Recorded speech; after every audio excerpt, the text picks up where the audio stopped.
ജനവികാരം ശക്തമാകുമെന്ന് കണ്ടാണ് വനനിയമ ഭേദഗതി ബിൽ സർക്കാരിന് പിൻവലിക്കേണ്ടി വന്നത് എന്നായിരുന്നു രമേശ് ചെന്നിത്തലയുടെ പ്രതികരണം. അത് അംഗീകരിക്കാൻ മുഖ്യമന്ത്രി തയ്യാറാകണം. ജനങ്ങളെ ഒരു ഭാഗത്ത് വന്യമൃഗങ്ങൾ ആക്രമിക്കുമ്പോൾ മറുഭാഗത്ത് പിണറായി സർക്കാർ ആക്രമിക്കുകയാണെന്നും രമേശ് ചെന്നിത്തല കുറ്റപ്പെടുത്തി. നാണം കെട്ട് വനനിയമ ഭേദഗതി പിൻവലിക്കേണ്ടി വന്നു. ജനങ്ങളുടെ പ്രക്ഷോഭം ശക്തമാകുമെന്ന് കണ്ടിട്ടാണ് ഇത് പിൻവലിക്കേണ്ടി വന്നത്.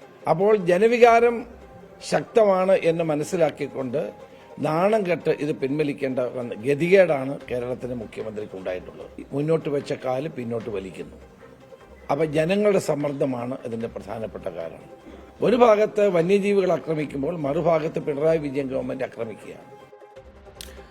വനനിയമ ഭേദഗതി ഉപേക്ഷിച്ച ഇടത് സർക്കാർ തീരുമാനം കേരള കോൺഗ്രസ് എം നടത്തിയ പോരാട്ടത്തിന്റെ വിജയം എന്നായിരുന്നു ജോസ് കെ മാണിയുടെ പ്രതികരണം.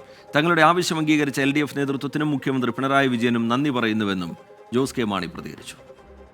കേരള കോൺഗ്രസ് എമ്മിൻ്റെ പാർട്ടിയുടെ ഡെലിഗേഷൻ മുഖ്യമന്ത്രിയെ കണ്ടു. ഓരോ ക്ലോസും എടുത്ത് അതിൽ ചർച്ച ചെയ്ത് അതെങ്ങനെയാണ് ദോഷകരമായി കർഷകരെ ബാധിക്കുന്നതെന്ന് കൃത്യമായി എക്സ്പ്ലെയിൻ ചെയ്യുകയുണ്ടായി.